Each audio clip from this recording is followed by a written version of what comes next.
Yo, what's going on, guys? Welcome to a new series. We are unsure of the name of this series, but it's going to be pertaining to health at the highest level. I'm here with my man Jake, my personal trainer, and the Elevate trainer as well. So we are pumped to just bring you guys content around, the depths of health, nutrition, training, all of that. Jake has been training me on my path to dunking a basketball.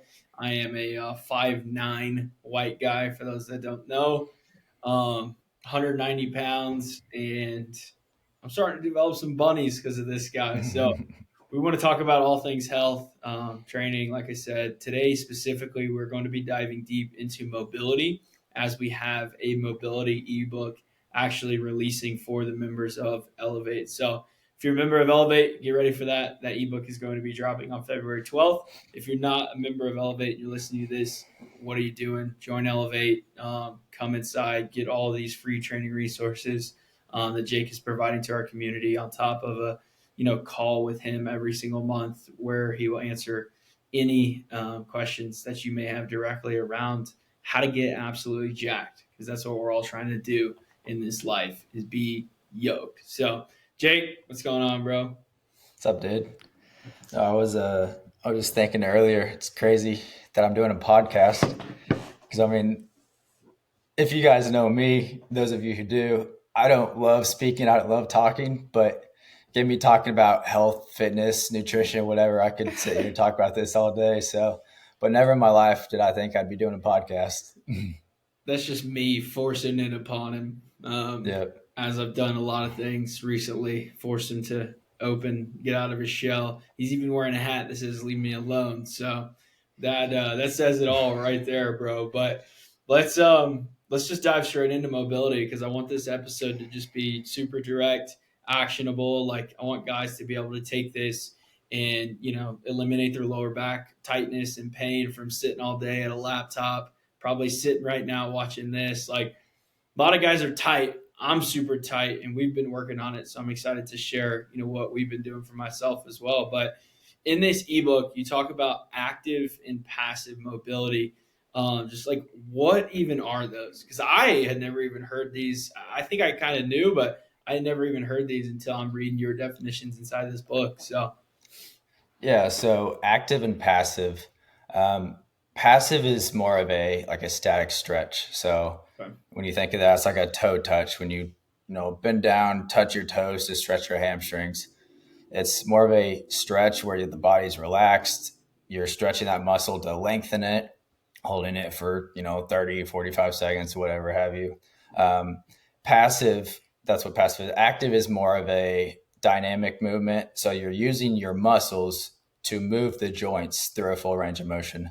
So Mm. passive is holding that position, stretching, while active is actually actively moving that joint. Mm. So is there like, I mean, I see what you're saying with joints. Is there a, I guess, time and a place for either of these? Is, should I do one before my workout, one after? Should I, like, what does that kind of look like? Yeah, so passive is more of a short term. So stretch to feel loose. A lot of Mm. people do that before a workout. Studies have shown a decrease in performance because that muscle is stressed. So it's advised to not do it before. That's why a lot of people do dynamic warm ups to keep the blood flowing through those muscles. But I like doing passive stretching, static stretching whenever I'm feeling sore. So like, Mm. I hit an intense workout, my legs are sore. I'll, take 5, 10 minutes, stretch my quads, stretch my hamstrings, open up the hips. And it's almost like an instant relief. It relaxes the body, it relaxes the muscle, and it helps with pain relief. And Mm. then active, active is No, go ahead. more of a warm up. You're actively moving the muscles, you're getting blood flow, which is warming those muscles up, prepping your body and preparing your joints to lift weights, compete, basketball game, whatever you're doing, that's going to help get your body primed for competition. Yeah. It's crazy to think like the passive, or, I guess we can use static in there. Sounds like the static stretching will actually decrease their performance when I had first heard that. Because, that's what everyone does.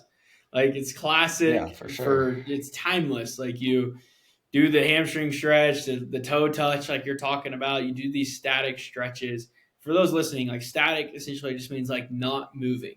Like dynamic is moving. Like you're actively using the muscles, like Jake said. So active versus passive. So um, another way to think about it there. But it's crazy to think that it decreases the performance. So really what you're saying is before I go in to a workout, instead of doing the hamstring stretch and just these static stretches, I need to be getting this active mobility in, using my muscles, getting them warmed up, and then when I'm feeling that soreness, that's the time to do things like the static, like holds of stretches, like I don't know, getting into a pigeon pose and holding that for 20, 30 seconds or something like that to Yeah, for eliminate sure. soreness.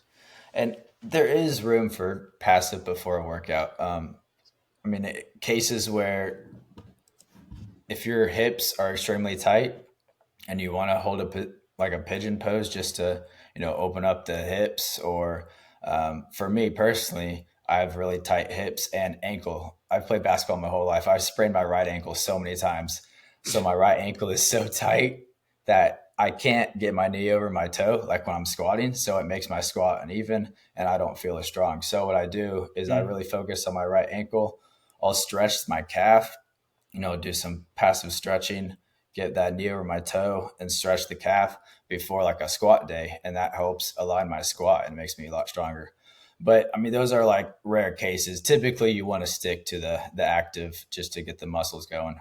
Curious, just in the name of mobility, now that we know active versus passive, we know that okay, we use active to pretty much warm up, static or passive to eliminate soreness. Like how often should we be doing these types? Like I know for me, like back when I was peak strength, pushing my numbers, competing in the strength world, I was not doing mobility near enough. Now we're at a point where I'm trying to dunk. I'm working with you. I'm doing mobility way more than I ever have, and I really feel like I'm reaping the fruits of it. But I guess someone who's listening to this, like, how often should they be doing these different types of stretches?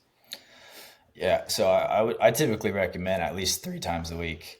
Mm. I mean, you could definitely do that more. You can definitely do it less, depending on how your body feels. But I think three is a sweet number, kind of every other day, as you're just moving the body. I mean, I have a set mobility day, and I treat it like an active recovery where I'm working on, stretching these muscles, moving my joints, and trying to make the body less painful. So three is a good day to. I guess is that three of the passive kind of static type day, and then because I imagine like active is every single day, or at least it is for me. Every single day I go to the gym, I'm doing an active thing to warm up and kind of stretch out to get ready for my workout. So you're saying active pretty much use that every time you warm up. Passive use that about 3 times a week to try to increase flexibility and reduce soreness. Is that right? I'm taking that the right way. Yeah, yeah, pretty much. Because I mean, every time you go to the gym to work out, you're going to be doing some kind of active movement, like a warm up, or even during the workout as you're working on range of motion. So, yeah, I usually take my passive stretching and passive mobility, and I don't do it at the gym normally. I keep my workouts there, and then maybe at home when I'm hour before I go to bed, I'm feeling kind of sore. I'll sit on the floor and stretch a little bit, or maybe first thing in the morning when I'm super stiff, super tight, getting out of bed, I'll spend 10 minutes working on stretching and just loosening up the body. I so like with us, having been working together now towards this dunking goal, what I found is really cool because like I said, I neglected mobility in the past. What I found is really cool is like now I have a lot of you've been incorporating a lot of like even mobility into the middle of the workout. Like there's one of my leg days where I have stretching my hips in the middle of it. Um, and there's other portions of my workout where it's kind of this loaded mobility, I would call it, if that makes sense. But I just wanted to throw that out there because I recommend like, and this has come from working with you one on one. I had never had done this in the past, but I highly recommend like if you're struggling to get your mobility in before or after your workout, like obviously you should be doing these active, mobility things to warm up for your workout to, prehab and hopefully prevent injuries. But if you're struggling to kind of get these stretches in, add it in the middle of your workout. Like if you have a squat day going or something like that, and you can get the hips loosened up in between sets instead of just standing there doom scrolling on your phone or what have you, like get some of these mobility movements in there. But I want to get your perspective on doing that, because I imagine there has to be some sort of strategy of adding mobility in the middle of a workout. Like for me, off the top of my head, I'm sitting here thinking like probably don't want to be squatting and trying to max out and then trying to stretch in between sets instead of resting. I'm sure that puts some sort of tax and stress on the body, like you kind of mentioned earlier. So I guess where does the strategy kind of play into getting mobility into the middle of the workout, and then maybe the kind of the types of training that would go into that as well? Because I know I'm doing a way different type of training right now than I guess the average person, or pushing strength. Does that Yeah. make So I sense? mean, yeah. So for you, I mean, your goal is we just did that at the same time. No. So your goal is, working on jumping, leaping ability, vertical, some more power, athletic performance. So what I'm having you do is, work on the hips, work on the knees, the calves, the ankles, mid workout to help kind of unlock the athletic potential. I think if you use your joints and take them through a full range of motion, your muscles increase strength through that full range of motion. And I think it helps Mm. with athletic performance. I've experienced that with myself, especially. But if you're going through a workout, just doing resistance training, working on strength, maybe even hypertrophy, you're doing something like a squat and your muscles are feeling tight. I think in between sets, doing something like, even like a Jefferson curl where you're, bent over, you know, pulling the spine apart, letting those muscles stretch, stretching the hamstrings, or even something like an RDL deficit to where you're going past your full range of motion, stretching the hamstrings, the glutes, the lower back, standing back up. I think it just helps around with the muscle activation, the use of the muscle and the performance of it. I think that takes me right into another question as well of like going to like discomfort. Let's say I'm not talking about injury, but I'm talking about discomfort. I think we've kind of been tiptoeing on it already, but say I go into the gym, I got squats programmed. I start loading the bar up, I'm squatting, I'm starting to feel some like tightness, like you're saying, like to the point where it's uncomfortable to continue squatting, or I could push through. Like I guess what in terms of I guess in your mind, like what would be the prescribed, what do I do in that moment if I'm feeling that, if I'm not even close to my working sets yet, or maybe I'm getting pretty close. Like what should I do in that moment if I'm starting to just feel maybe a right hip is super tight? I don't know. Yeah, but there's different things. Obviously, it depends on what's hurting. Is it your inner hip? Is it the outside of your hip? So different things. So opening up the hips, good for the glutes. Working on that glute activation. A lot of people have really tight hips, so they can't externally rotate that hip. So something like a Mm. pigeon or even a frog pose, just to open it up. Like a 90-90 rotation, just moving and working it. But um, depending on if it's a muscle, then kind of easing that into a deeper range of motion. If it's a joint, then using those muscles to move that joint freely.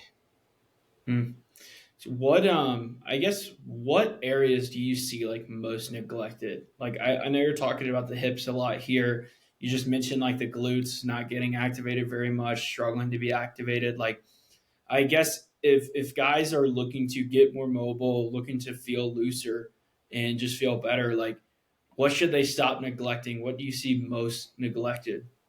Hips and ankles for sure. Hips specifically, I mean, because it's your foundation. It's the middle of your body. Your hips control, your back, your legs. Pretty much every movement is kind of hip involved, and especially with athletic ability, your hips. Every time you run, every time you jump, every time you cut, change of direction. This stuff is all in your hips. Hmm. So increasing your range of motion and your strength in your hips is so important. And ankles, a lot of people when they squat, they're super stiff. They can't even squat down to parallel because their ankles are so stiff. They can't get their knee over your toe. They just don't have that dorsiflexion. And especially with, things like running and jumping, if you have stiff ankles, your calves and your ankle muscles aren't going to be strong enough to support yourself. You're going to be more likely to get hurt, twist an ankle, hurt your knee, something like that. I think something that I would love your take on as well is like the connectivity of the body. Let's call it like, how the foot connects with the ankle, connects with the knee, connects with the hip, connects with the lower back. Like what's your take on that kind of chain of things? How does it kind of all play into one?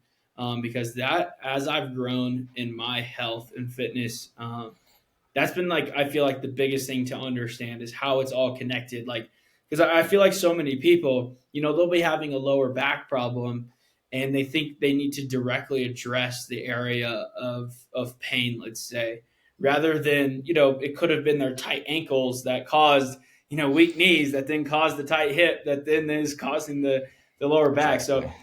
I guess like talk to us about that chain and kind of how it plays together. And I know you've already said kind of hips and ankles are the most neglected. So if anybody listening to this, like if you're having these problems, like those are the biggest needle movers, is what he's saying. Like those are the domino effect things. Like if you go stretch your hips, you're probably going to loosen up 90% of your body just by stretching your hips. Obviously, your shoulders and stuff are independent, of your hips to a degree, but I really want to get that point across. But I guess the connectivity, like, can you speak on that? Yeah, so I mean the body is a kinetic chain and it all starts from the floor up.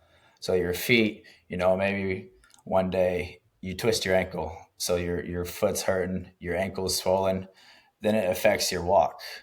Then it kind of, you start getting knee pain. Well, then your hips get out of sync because you're walking different. Then your spine gets twisted, then your shoulder gets elevated, then your neck gets out of sync. And now Mm. you have headaches all because you twisted your ankle.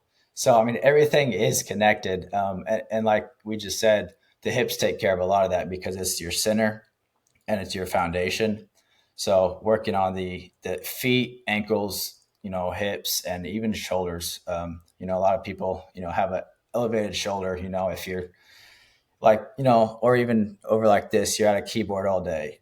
You drive with your one arm on the steering wheel all the time. Your left shoulder is so used to being in that position that it's elevated and it's causing pain elsewhere.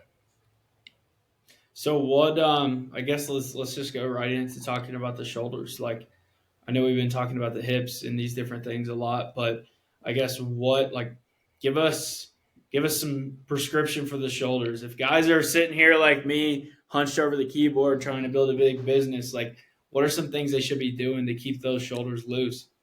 Yeah, a lot of things that involve the rear delts or the traps, the upper back, or really just the whole back. Things like face pulls, where you're actively working those muscles to try to pull these shoulders back because these Mm. muscles in your chest get so tight in the front shoulders when you're sitting at a keyboard all day that they just naturally want to roll forward. So things that work the backside is going to strengthen up those back muscles and pull your shoulders back towards the where where they're supposed to be. So face pulls. How Face much pulls. face pulls should I have in my training? I just listened to this. My shoulders are super tight from sitting at the keyboard. I'm ready to put some face pulls in. Like, how much should I be doing? Sorry, you broke up a little bit. Oh, I You said said something about like face pulls. how. Yeah. Like, how should I incorporate those? So, say somebody's listening to this episode. They're like, I'm sitting all day. My shoulders are feeling discomfort. Maybe I'm kind of sleeping on my shoulder. Kind of feels weird. I think this face pull thing could help. Like, how should I incorporate that? What should the sets and reps look like? Like, how often should I do that in my training? Yeah. So specifically for my training, I do face pulls for my warm up just to, get the shoulders moving, the upper back working. I do 3 sets of 15 reps. Typically, I recommend, 15, 20, even 25 reps on face pulls. It's a high rep movement. You're never going to be maxing out a face pull movement, so keep it high rep. Don't need to go super heavy. You can do different variations. I use cables. You can use a band. I mean, you can even use a TRX strap or something like that. So mix it up. I like using it as a warm up. A lot of people like doing it as a kind of like a finisher, like a back workout. Finish just spam face pulls, tire out the rear delts and the traps. But I do it 3 times a week, 3 sets by 15. 3 times. Wow. Getting that volume in. Absolutely. I think let's stay on the topic of sitting, because I think that this is something that's causing so many people problems. Is we do sit all day at the laptop, at the TV, at the dinner table, like we're just constantly sitting to drive, like all these different things. So now that we got kind of the cure for the shoulders, doing some face pulls, stretching the chest, it even sounds like chest can get really tight. What should we do, for the legs, for the hips? I know my hip flexors are so tight. For anybody wondering, the hip flexors are like the front of your hips right there. Mine get so tight from sitting all day. I'm constantly doing a bunch of stuff. But if you had to, I guess, prescribe a movement or two for the hips for somebody sitting all day, what would it be? How often should they do it, and what does it kind of look like? Yeah, and I mean, not only bent over, but when you're sitting, your legs are raised up, so those hip flexors are being shortened and they're getting tight as well. So something like a couch stretch, where you are actively stretching the front side of that hip, and you are kind of sinking into it, stretching the quad and the hip flexor. An active movement, something like a leg raise, like a hanging leg raise, or even when you're at one of those dip machines, you can kind of stay there and raise your legs. That helps strengthen up those hip flexors so they're not so weak. How often should I be doing this couch stretch? A couple of times. I mean, really, it based on how you feel. If you're super tight, do it more often. Once again, going back to the kind of passive mobility, 2 or 3 times a week is a good number. Yeah, I guess a lot of subjectivity in here too. But I mean, Exactly. at the foundation, this stuff is for everyone. Like you might be saying, like, "Oh, this isn't for me. Like this is subjective." Like everyone should be stretching. Everyone is sitting an abundant amount of time. You should be doing the hips. Should be hitting your shoulders. Like these things need to be done. It's absolutely changed the game for me. Um, One topic I want to touch on here before we kind of round out is loaded mobility. I think you had kind of mentioned it with a Jefferson curl maybe earlier in the episode, but this is something for me. Like, I used to just think stretching was just me, my body weight, like just, the classic, like bend over, touch your toes type deal. And I wasn't getting much out of it at all. Then I started incorporating weights, bands, all these different things. Thanks to you, like talk to me about that. Like, what does that kind of look like? Why is that effective? Like, what role does that kind of play? I know we're not going to get into specific like movements because I mean, there's thousands and thousands of movements. We can't sit here and describe how to load different movements, but talk to me about the role that that kind of plays in this. Yeah, so doing something like a weighted stretch, not only does it help you sink into a deeper stretch, but it allows your muscle to go the full range of motion and be strengthened at the same time. So I mentioned earlier something like a deficit RDL. So where you're standing on something that creates a deficit, you're able to sink down into a lower stretch than you normally would because the weights would be touching the floor. Since you're raised higher, you can go deeper, you can stretch the hamstrings even more. And as you stand back up, they're strengthening. Most times we don't take our joints through a full range of motion. So we Mm. have these weak points in our range of motion that these muscles never hit. So something like a Jefferson curl, like let's say you're trying to pick something up and you're in an awkward position, so you have to be bent over with your back. I mean, something like a Jefferson curl where you're actively pulling the back apart, like kind of like the spine, stretching it, and then standing back up to strengthen it. So movements like these help strengthen the muscles in positions that they're not normally in. Yeah, and I love what you're saying. It's almost like like the buzzword of functional training. Everyone wants to argue what is functional For training, what is sure. not. It's like pretty much everything because you're gonna put yourself in these weird movements. Like when you bend over to pick up a heavy box, helping somebody move or something. It's like that's a Jefferson curl. Like your spine is rounded, your back is rounded, like you're saying. So yeah, these have been huge for me just in feeling better in every, day to day life. But for sure, pushing my muscles through that extended range of motion. Like I've been incorporating a lot of that into my training for years now, especially been heightened working with you. Like putting yourself in a position where your body is going to be in it regularly, normally. Like you need to be training those positions. Don't just train these on these machines where it's got you in this limited range of motion that you don't have to stabilize anything, and then expect yourself to not get hurt. I even saw a thing from Patrick Mahomes' trainer. He was like screenshots of Mahomes getting sacked in all these like weird positions his shoulder was in and shit. And it was videos also paired with it of how they quite literally train like his shoulder joint to be able to rotate and be strong in all these different positions. Now, obviously, we're all not Patrick Mahomes, but it's like we are still in everyday life put in positions that we don't train in at all. So it's like we said with picking up a box, you go down to pick up a heavy box, like you need to be practicing that and training that and be strong in every single position, and that will carry over. If you're trying to push your numbers or just try to dunk a basketball or just try to live healthier, more vitality in every day to day life. But did you see that Patrick Mahomes thing? I did not. No, but I mean, it kind of reminded me of, I have a friend who, he has a daughter, and, she's young. So she's running around all energetic, and he's, putting himself in these awkward positions, making sure she's not getting hurt, picking her up in a weird way. So he started training certain things like that, like kind of an offset chest press, making sure he gets a full stretch in that chest, just putting his body in different positions that he normally wouldn't be because of his daughter. Yeah. And it makes sense. And that is functional training for everybody Exactly. who's wanting to talk about it. Like that is it. Like real life stuff.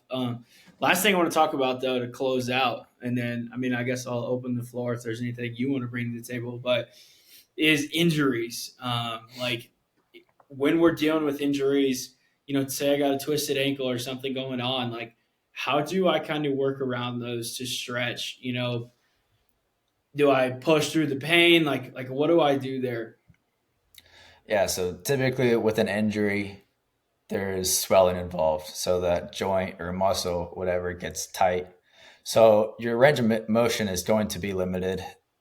I like to say, as you are moving it, keep it on a pain scale from 10, all the way to 10. I say keep it around a 3 or 4. If it exceeds that, you're probably doing too much. But kind Mm. of sinking into it, keeping it slow, taking it slow, and try to gradually increase your range of motion. So something like a sprained ankle, your ankle's super tight. So just doing something like ankle rolls or just like, like foot pumps, actively moving it, trying to move it each day and try to increase that range of motion. But yeah, keep it to about a 3 to 4 on the pain scale.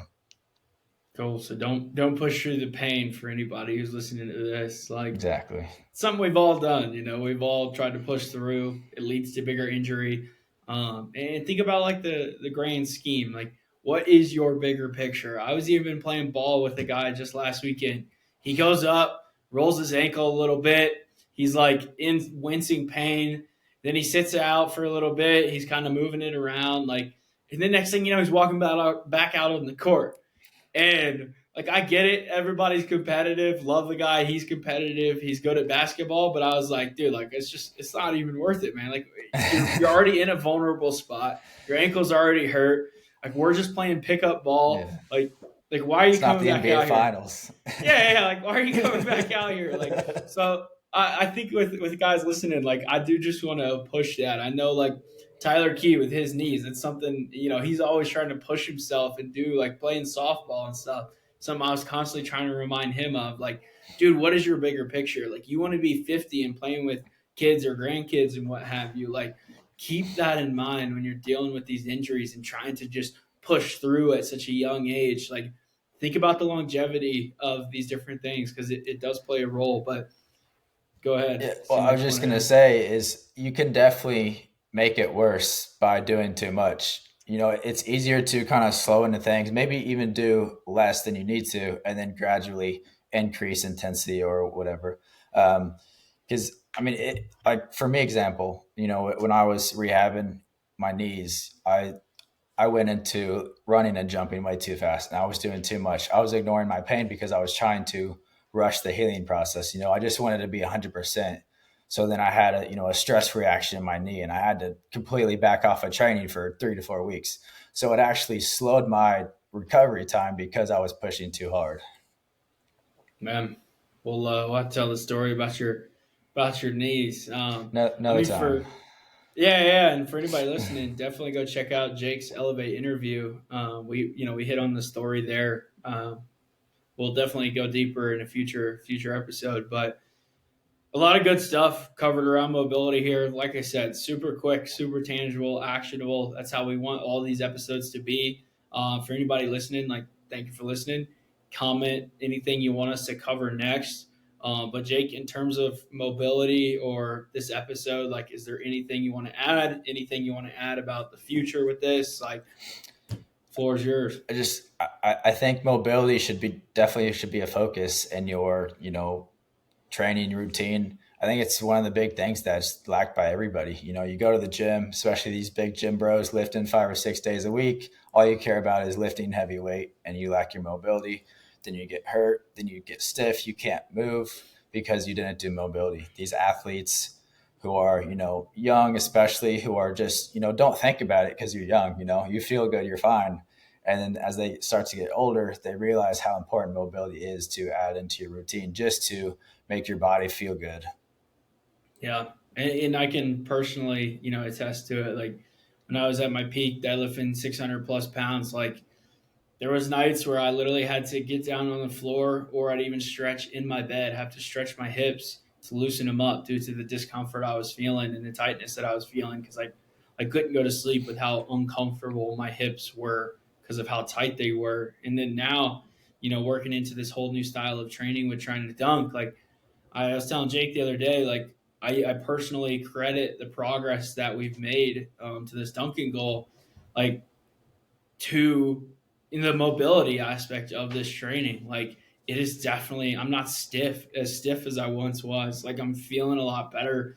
I even went on a run the other day, and when I was super stiff, runs were like miserable, man. Like I had like pain coming up in all different areas. I'd feel some pain in my heel, some pain in my foot, uh, lower back starting to tighten up, like hips are tightening up when I'm running. Like it's like I'm 21. Like I want to be able to go run 5 miles without having all this tightness come up in every single area. And that was all just because I had neglected mobility even at such a young age. When I'm deadlifting 6 at 19, like neglecting these things will catch up to you. And I mean, I'm sure somebody older than me is listening right now, like, oh, you don't even know, like you don't know what's in store for you. Like Yeah. maybe I don't, but we'll see. So yeah, mobility. Definitely be sure to tune into future episodes. If you're part of Elevate, like I said, this ebook is coming your way. Maybe Huge. you've already got the ebook in your hands, so make this a priority in your training. And if you have any more questions, like don't hesitate to reach out to Jake personally, connect with him one on one. He's going to be a resource for you. He's going to answer any and all questions you have. And of course, jump on the Elevate training call. If you're not in Elevate, sorry, you don't get all this value, but that's your Gotta fault. get in. So Gotta join the homies. we're gatekeeping it. For sure. Oh. All right. Is that all you got, brother? That's all I got. Cool. We'll see you guys in episode 2. Peace. There you guys.